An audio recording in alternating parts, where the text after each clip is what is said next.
Hi, welcome back to the course Basics of Physical Chemistry. From here on, I'll be your instructor for the remainder of the course. I'll be teaching the topics that are there, basically conductance followed by kinetics.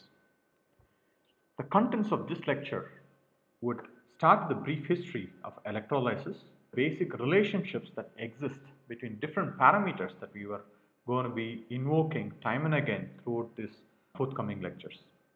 Most importantly, after understanding these parameters, we'll also try to emphasize on what is the phenomenon of electrolysis and the proposals that had come through history and how this works out in terms of a mechanism. And also try to briefly understand what is dissociation theory and what happens for electrolytes. The text I'll be following here is the textbook called An Introduction to Electrochemistry, as shown here, written by Professor Samuel Gladstone. This book should be available to you, so please make sure that you follow the lecture based on whatever is given in this textbook. Other textbooks are also equally good, but the flow that I'll be taking forward in this lecture will be from this textbook. So let me start with a brief history of electricity before going towards electrolysis. I'm sure all of you guys would have learned back in your school that in 1752, a famous experiment by Benjamin Franklin that involved lightning and kite established the fact that electricity exists, actually discovered and was able to demonstrate that one could exploit it. This was followed by multiple experiments where one could actually extract electricity, and in this aspect Luigi Galvani came up with an experiment where he stuck two electrodes on a foot of a dead frog. The illustration here shows a copper and a zinc electrode which were once again stuck to a dead frog's legs, and then when he connected these two, he was able to show that legs started to twitch, indicating the fact that the tissues present in the dead frog's legs resulted in a change, and actually he called it as the animal electricity. Largely because previously what was shown is based on lightning, and since he showed it with a pair of animal legs or frog legs, he named it as animal electricity. During the same period, Volta was trying to argue that this observation where two electrodes, two metals that were stuck, different metals that were stuck, did not require an animal to be present here. So what he did was to come up with an experiment where he did the same thing of sticking two electrodes in brine solution, basically a salt solution, and he was able to show the same conductance did happen. And this was an important breakthrough because until that period, the hypothesis was that an animal tissue was required for something like this to happen. While Volta was trying to say that that is not a requirement and one could actually establish it using chemicals. Over a period of time, people did improve it, and one of the major improvisations came from John Frederick Daniel, where he was able to show it doesn't have to be in a single cell, and he actually made two half cells, which we'll try to see as we go forward. This is an example of an electrolysis system where you have a solution that has two metal electrodes, in this case of two different colors that are being shown. One is actually zinc, one could imagine, the other is copper. And most often all electrolysis textbooks end up invoking zinc and copper, largely because these were the two metals that were used by Galvani and Volta to show demonstration. The solution that's present here is sulfuric acid, and the illustration shows here is that when you stick these two metal plates in the solution, current does pass through them. Remember, Benjamin Franklin ended up coming up with a convention of how current passes, and at that point the wisdom was that it is indeed the positive charges that end up resulting in current flow.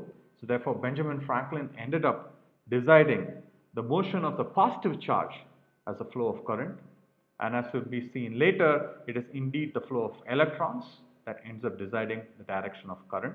So these two are actually opposite to one another. Anyways, we will see that as we go forward.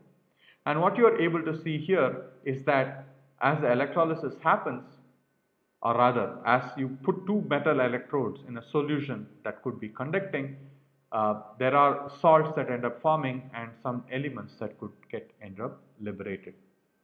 And the Daniell cell is just an extension of the voltaic cell where a single branch is actually divided into something called two half cells which are connected by something called a salt bridge. For the current discussion, we will not be looking at the Daniell cell. All the discussion could be done within the voltaic cell itself. If students are interested, and I would strongly encourage for you to go ahead, do this simulation in the website given here, where one would be able to understand the different phenomena that would end up coming. I will also be showing you some experiments to illustrate this idea of electrolysis as we go forward. Let's start to understand the different relationships that would exist for the phenomenon that we are trying to understand. The first and foremost one that we need to understand here is the electromotive force. Some people might call it the voltage. This is the basic driving force that ends up resulting in an electric current that passes through a conductor. The units of this parameter is generally given in volts. As we have done the earlier part of this course, we would be using SI units for all the conventions or parameters that we follow. So the SI units is what will be shown here. If you do read the textbook, you would be introduced to two different types of units that were followed even for voltage. One is called the international voltage, the other is called the absolute voltage. For all practical purposes, we will be sticking with the absolute voltage, which is what is generally followed in textbooks. So the next definition that we need to entice ourselves with is the potential difference. This is actually one where between any 2 points in the circuit carrying the current. So let's go back and take a look.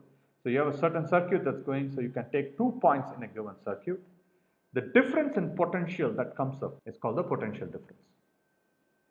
And basically, if you are having a complete circuit, the total EMF is basically the algebraic sum of all the potential differences that exist. So the units will remain volts for this case as well. Followed by this, the electrical resistance comes up from the fact that the circuit that you have ends up having wires that could hinder the flow of electricity. And this is called the electrical resistance given by R, and the units of this is ohms. And the strength of the current would be given by the Ohm's law, which is given the symbol I, and the units of ampere given by the EMF divided by the resistance that's offered. The heat liberated in this process, meaning that when you pass a current through a conductor, it ends up liberating heat. And this is going to be given by the product of the EMF to the current to the total amount of time that you end up supplying the current. Of course, applying the Ohm's law, one could always change the relationship that ends up coming up here into something like I square RT and so on and so forth. And the units of heat that gets liberated is in joules. So now let's introduce ourselves to the different components of the electrolytic system. First of all, we have to accept that we are going to only talk about conductors, and the conductors can be classified into different types: gaseous conductors, metallic conductors, and electrolytic conductors. Gaseous conduction is not that spontaneous. One has to go for very high voltages. And for the remainder of this course, we are not going to be talking about gaseous conductance, although you have been introduced in detail to different gaseous systems and the state of equation that could be used to explain them in the previous part of this course. On the other hand, metallic conduction is quite common. We will be using a combination of it where the electrodes will be of metals. And the important aspect of metallic conduction is that these are transmitted by valence electrons that are present.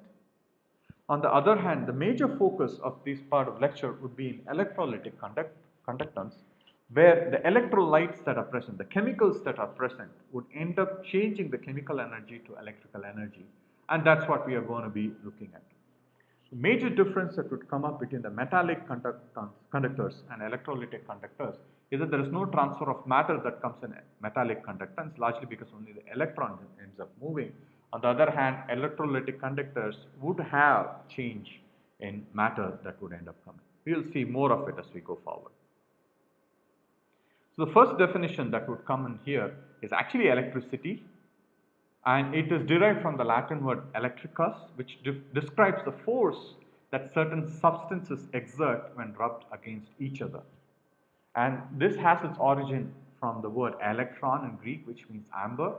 I'm sure you guys would remember, if you take a comb and kind of rub it against oil, it will start to attract pieces of paper. This is in fact one of the earliest and the simplest demonstrations of attraction between oppositely charged particles, and actually this was demonstrated for amber first, which is where the word electron gets its etymology from. The next definition that we would like to see here are the electrodes that are stuck in the system, and these electrodes are basically metal strips that are rich in electrons.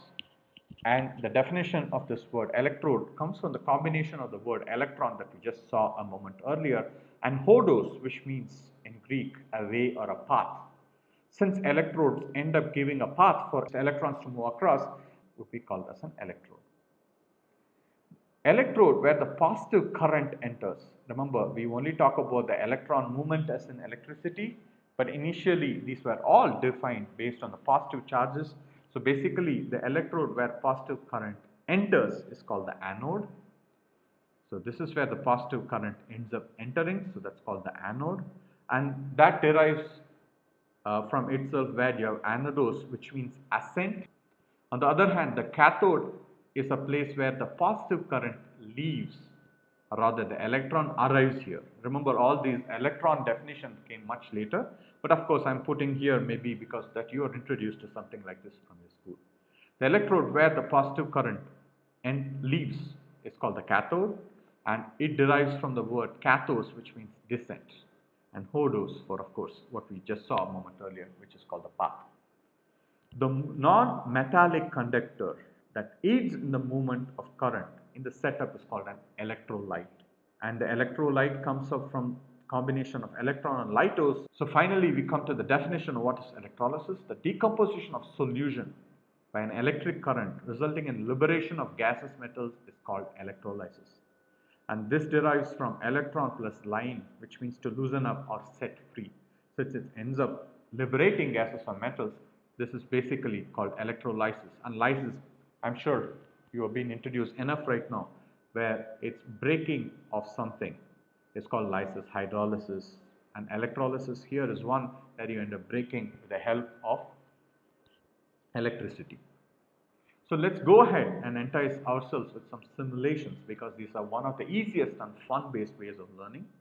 And this simulation is thanks to the Pearson education that exists, where they have a wonderful simulation. So if you end up going to this link, you would be able to play with the simulation that I'll be showing you. So to start with, we will be doing the first simulation where we keep the anode as a zinc metal, the cathode as a copper metal, and the electrolyte, the solution, as a zinc nitrate solution. For just practical purposes, for a given voltage, we will be setting the current to 12 amperes, and during the duration of over a period of 40 minutes, we will see how watt changes end up coming. So let's go ahead and have fun with some simulation now. If you end up using the link that I have given in the lecture, you will end up in this beautiful web page, which gives you a nice overview of what the simulation experiment is supposed to be. And the learning outcome of this experiment are beautifully written out here. So please go through each one of them so that you'll be able to understand what's going on. Of course, I'll just be showing the crux of the entire thing that we would like to understand in this entire stuff. So please take your own time to read each one of this so that you understand and appreciate small differences that end up coming. So let's go ahead and run the experiment. So this is basically the cell that you're looking at. First I'm choosing the anode, which is zinc. Next one I'm choosing is the cathode, which is copper. After having chosen both, I'm going to choose the electrolyte, which nicely, beautifully gets filled up here. And we are starting with 10 grams of each of this electrode. You will see how the transfer of matter happens in electrolysis to finally change the mass that each of the electrodes started with. The next thing that we have to do is to provide a certain current from the DC ammeter that one is using. The constant voltage is 6 volts. Then let's increase the total duration of the simulation to 40 minutes. And while we start this experiment, what we are trying to understand is what happens to the different electrodes in terms of anode and cathode, what changes happen, what happens in the electrolyte, and how does the current gets conducted in this given system through the wires. So let's go ahead and start the experiment. Once you start the experiment, immediately you are able to see the mass of each of the electrode keeps changing, while the anode becomes thinner and thinner, basically the mass gets reduced. While on the other hand, the cathode becomes more and more in its mass. Slowly, you will also see that the brown colored electrode becomes more silvery because of the zinc that gets deposited. Now, let's try to take a microscopic view of what happens in the anode. So, if you go here, the surface is shown here. The zinc metal along with its two valence electrons are shown in yellow balls. And as you see here, the zinc that gets electrolyzed loses two of its electrons, and the electrons nicely move in a certain fashion, and the zinc metal becomes zinc ion into the electrolytic solution.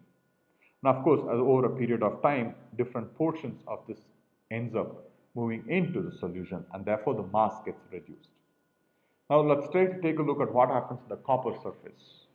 Once again, you have the copper atoms that are there, metal atoms that are there with its valence electrons. Zinc ions that have been lost travels through the electrolytes and comes to the surface where it ends up acquiring the two electrons that flow in this electrode, and nicely the zinc metal ends up getting deposited. And this process goes on and on until all of the zinc gets used, or the electricity, the current that you end up applying stops. Let's try to take a look on how these zinc ions end up traveling from the anode to the cathode. These are zinc ions that you're seeing, and the counter ions, which are the nitrate, are also actually seen here. And an important aspect that one has to note is that the nitrate ions are traveling towards the anode because the anode is positively charged and the anions are negatively charged, that ends up moving towards that. On the other hand, the zinc ends up moving towards the cathode, where once again it meets the electrons that have been flourished or furnished by zinc electrode, and therefore making zinc metal deposited on the cathode. Having seen both of this, let's also try to take a look on how these electrons end up transferring in the given wire. So basically the electrons that are lost by the anode travel through these wires where nicely, basically they're trying to make you understand it's a copper wire, so nicely the electron gets transferred, and similarly the electrons actually end up arriving in the cathode the same way, where you're going to see from one end of it the electrons arrive and it nicely ends up transferring. And as you might remember, the zinc ions that arrive at the cathode end up taking these electrons, and therefore the zinc gets deposited. An important aspect that you're able to see is that the anode lost about 10 grams of its mass, and you're able to see the rugged surface that ends up coming. On the other hand, the amount of mass that got lost by the anode is being gained by the cathode, and you're able to nicely see that the silvery coat that ended up coming in the copper electrode is due to the loss that ended up coming, and these ions nicely moved across the electrolyte to having gotten them deposited here. The simulation just got over. So one can always reset or rerun this experiment to see over and over what changes end up coming. Depending upon the voltage that you apply and the total duration, the amount of loss of mass that comes from the anode and the gain of mass that comes from the cathode can be varied. For the details that cannot be given until you learn thermodynamics, you can actually vary the amount of mass that gets deposited based on the kind of electrodes that one ends up choosing and by the voltage and the current that you end up applying. So the next experiment that we want to do is actually changing the electrodes. So let's go and reset this entire simulation. And the simulation that we want to do is change the anode to copper. Previously you had copper in the cathode, and now you have it in the anode, and we are changing the cathode to silver. And whatever is the anode, we end up choosing the electrolyte based on that. So we're going to use copper nitrate solution, and same current and same duration. So let's quickly do this. Copper, silver, copper nitrate, and then 12 amperes, 40 minutes, and start. And here you're going to see same things that happen, but the rules have been reversed. Now copper is the anode. Copper metal is going to lose the two electrons, and the copper ion is going to go in solution with the electrons going away. And while the copper electrons move away, you're going to see nicely copper ions moving towards the cathode, while the nitrate ends up moving towards the anode. And on the silver electrode, which is the cathode in this case, copper ions arrive, and the electrons that end up arriving help the copper ions become copper metal, and this copper metal gets deposited on this electrode. Of course, the same way that one ended up seeing the electron movement in this wire ends up happening the same way. And if you pay close attention, you are able to see that this electrode is getting corroded, meaning that there is loss of mass that's happening, while the other electrode, which is the cathode, has copper deposition that's going on. So what you are able to realize is that depending upon the choice of anode and cathode, one can end up coating one metal on top of each other on another metal. And this process where you end up giving the electricity in order to do this is called electrolysis, where the lysis, that is breaking of the given chemical, happens due to the passage of current. So I request you guys to go back and do few other simulations, meaning that you can start with zinc and silver, keep the same current and duration, see what ends up happening. And you can also keep the same set of anode and cathode and a given electrolyte, change the current and see that the mass that gets deposited for the same amount of current would be about half of what happens otherwise. As I said, simulations are a beautiful way of learning chemistry or any science, so please make the best use of it. So let's move on to note down our general observations. Passing current through electrolytes of metals, for instance zinc, iron, nickel, cadmium, lead, copper, silver, mercury, results in their deposition on the cathode. We just saw this beautifully in terms of the simulation. And if the electrolyte is actually made of base, for instance alkali or alkali earths, or solutions of strong acid, interestingly hydrogen gas gets liberated. This largely happens because instead of the zinc ion or the copper ion that migrates to the cathode and becomes the metal, what ends up happening when you use strong acids or any of the base, the H plus ends up going towards the cathode, gains the electron, and the hydrogen gas gets liberated. On the other hand, if the anode is composed of an attackable metal, which is what we just saw, zinc or copper, the current flows, which results in the metal getting deposited in the cathode. On the other hand, if the anode is an inert material, meaning that it's not attackable, for instance platinum, then an element is set free in the anode. For instance, if the electrolyte is consisting of nitrates or sulfates or phosphates, oxygen ends up evolving in the anode. This happens because you have water oxidation, where water ends up migrating or towards the anode and ends up losing electrons. So if oxygen is in the oxidation state of -2 in water, if it ends up losing electron, it ends up becoming oxygen gas and therefore gets liberated. On the other hand, if the electrolyte is composed of halides, instead of oxygen evolving, you actually have halogen gas evolving out of it. Of course, the exception here is the fluoride, where you won't have F2 evolution, but overall what you're able to see is that the general observation, what ends up happening when you have electrolysis based on different types of electrodes that one uses, attackable versus non-attackable, inert basically, or on what happens when you have different electrolytes that it's composed of. So in 1806, Theodor Grotius came up with a hypothesis of how this ends up happening. Whenever you have an observation, one has to try to explain why this happens. So Grotius said the dissolved substances that are present in the electrolytes, basically they called it particles because the notion of atoms, molecules, all that was just evolving at that period of time. And he said that these particles composed of positive and negative ends, which is what is shown here. And in their own might, they actually randomly orient themselves. The moment an electromotive force is applied, these particles end up getting oriented based on the application of this EMF. For instance, if this part of the plate is negatively charged and this one is positively charged, these randomly oriented particles have their positive charge oriented along the applied EMF negative charge, and the negative charge ends up getting oriented along the positive charge, positive applied field.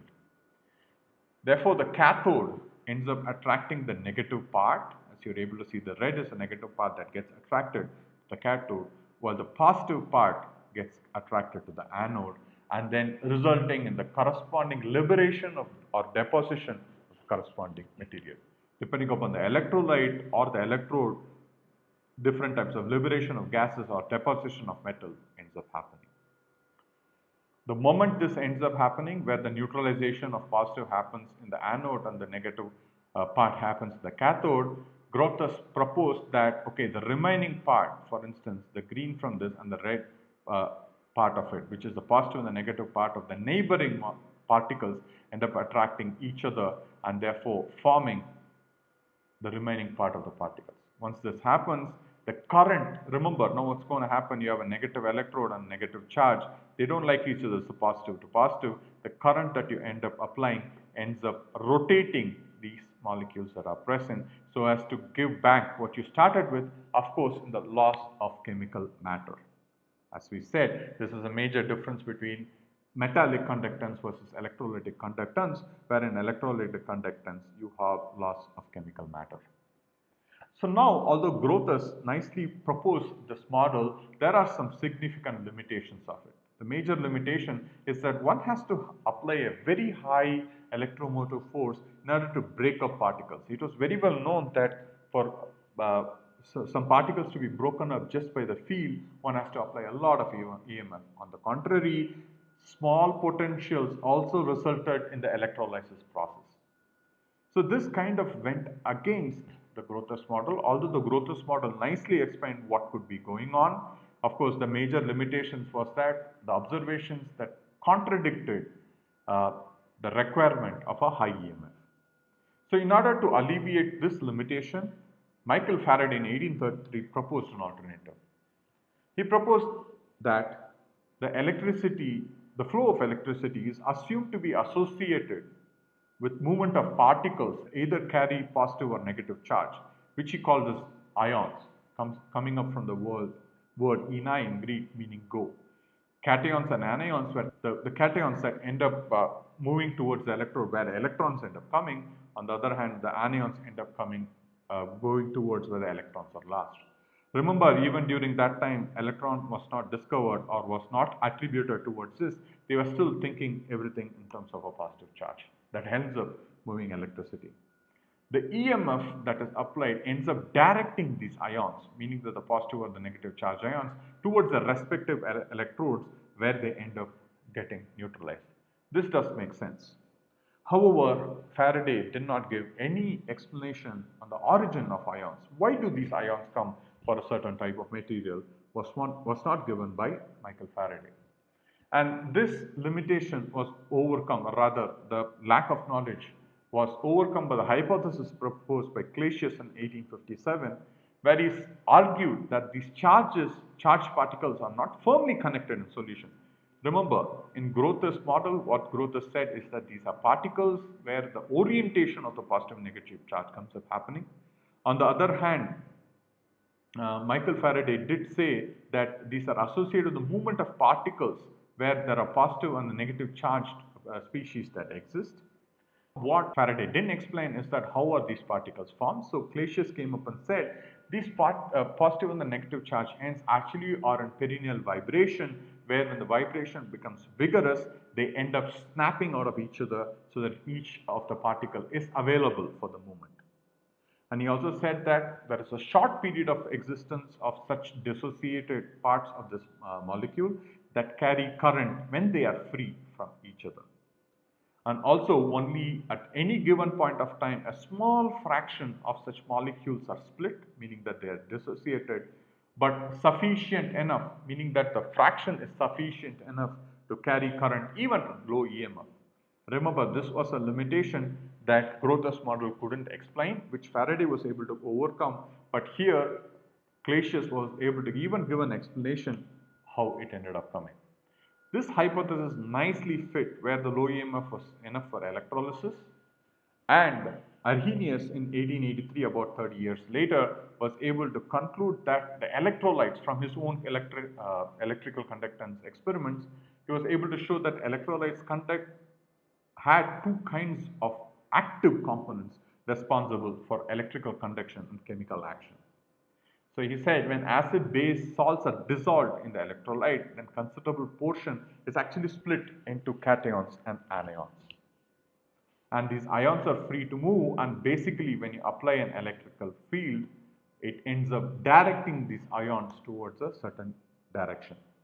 And the degree of dissociation, remember, only a small fraction that was proposed by Clausius was defined as degree of dissociation, and Arrhenius was able to say that this is actually a function of electrolyte. When he tried his experiments with different electrolytes, he was able to see a difference that comes in degree of dissociation and also gets influenced by the solvent and temperature and so on and so forth. All this motivated Jacobus Hendrikus van 't Hoff to propose this theory in 1883, which is called the theory of electrolytic dissociation or the ionic theory. And interestingly, he took up the concepts of ideal gas, which you just learnt in the previous part of this course, and he applied this ideal gas behavior to that of osmotic pressure for non-electrolytes. And what he was able to see is that direct application of ideal gas equation nicely explained osmotic pressure for non-electrolytes. However, when he applied it to electrolytes, he was able to see there was a large deviations that started to come. For instance, when he had the electrolyte as hydrochloric acid or alkali chlorides or hydroxides, he was able to see there was a huge deviation that came. For instance, something like sodium chloride ended up having twice of the osmotic pressure predicted by the ideal gas equation. So basically, he applied the osmotic pressure in place of the gas pressure from the ideal gas equation. You might always ask, would the vapor pressure of solution or neat solvents behave like an ideal gas? This was a stretch, but was an assumption made by Van 't Hoff. But the mere fact that for non-electrolytes this ended up working kind of convinced Van 't Hoff to use it, and he was able to see for solutions that contained electrolytes, this started to deviate from the ideality predicted by the ideal gas equation. And interestingly, it had very significant deviations, not 10-20%, but about 100% for HCl and alkali chlorides and like NaCl, and for others like barium hydroxide and potassium sulfate, these deviations were far much more. So this is where he introduced the Van 't Hoff factor, which is basically a proportionality factor where pi, the capital pi, is the osmotic pressure given by CRT, where C is the concentration. You might remember NRT, PV equal to NRT was the equation that one was looking at. If you end up taking the volume to the right hand side, where you divide number of moles divided by the total volume of solution, it basically comes up in terms of concentration. You'll be seeing this being explained in subsequent lectures where we define concentration in terms of normality, molarity and so on. So basically this equation is very similar to the ideal gas equation where your pressure equated to concentration times the ideal gas constant times the absolute temperature given with the proportionality constant called the Van 't Hoff factor. For instance, if you take sodium chloride, you're going to have dissociation of sodium chloride and sodium ions into chloride and chloride ions. So instead of having one molecule, it's going to behave as two independent particles as was defined earlier. On the other hand, something like barium hydroxide is going to dissociate into barium ions and 2 times hydroxyl ions, having 3 particles instead of a single particle. So this is how the degree of dissociation goes. So let's assume you have a solution with M molecules that are present that has an alpha degree of dissociation, meaning that alpha ranges between 0 and 1, 0 meaning no dissociation, 1 meaning 100% dissociation, and V means the number of ions that gets dissociated. So then the total number of free ions is given by M minus M alpha, where M is the total number of molecules, M alpha is the degree of dissociation, so free molecules will be M minus M alpha. The number of dissociated molecules will be M times V times alpha. Remember that dissociation doesn't have to give one particle, it actually could give more than one, so the V takes care of it. We'll see an example as we go forward. So the total number of molecules that are present is the sum of free molecules and the dissociated molecules, M minus M alpha plus MV alpha as shown here. Therefore, one could actually define the Van 't Hoff factor as total number of molecules divided by the number of molecules as given by m, and if you deduce alpha, which is the degree of dissociation, it will come up as the ratio of the Van 't Hoff factor minus 1 divided by the total number of ions for that given electrolyte minus 1. Let's take a quick example here. If you take barium hydroxide ends up dissociating itself into barium ions and hydroxyl ions, which will be 3 number of ions that are present.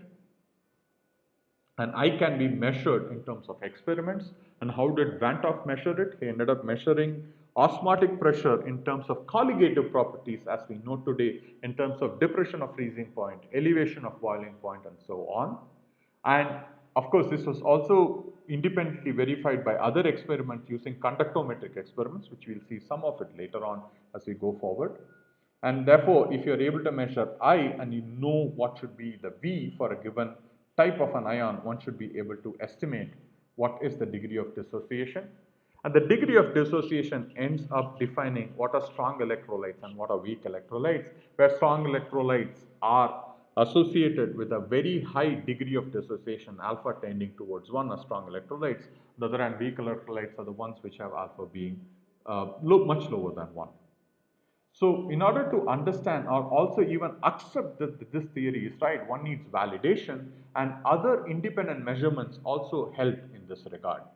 For instance, crystal structures of ionic species, for instance, sodium chloride as shown here, only crystallized as sodium ions and chloride ions nicely positioned in a systematic manner. They did not end up getting crystallized as sodium chloride ions by itself, which would have indicated that they are actually not getting dissociated. If this is what you see in a solid state, it only makes sense that when you actually throw solution, it will end up getting dissociated by itself, largely because a solution provides a dielectric medium so as to reduce any forces of attraction or repulsion that could exist between the uh, uh, corresponding ions that are present. In addition, the properties of electrolytes are also found to be additive in nature. For instance, if you're taking a potassium chloride solution versus a sodium chloride solution, the chloride ions, irrespective of which solution you're looking at, had the same set of properties. If it were contributed the molecule by itself, then the properties of chloride would be different in sodium chloride versus potassium chloride. This further gave credence to this whole idea of this ionic theory where these molecules are dissociated in nature. Most importantly, an orthogonal measurement, which is like the heat of neutralization, which comes up when you add a strong acid and a strong base, equivalent amounts of strong acid and strong base, when measured was actually a constant irrespective of what type of strong acid and strong base are actually added together at a particular temperature. So for instance, if you are adding hydrochloric acid to sodium hydroxide, which ends up forming NaCl and H2O, people are able to show that, okay, hydrochloric acid will be dissociated, so would sodium hydroxide be, which results in the dissociation of NaCl and giving water, and NaCl, however, will already be present where you started with.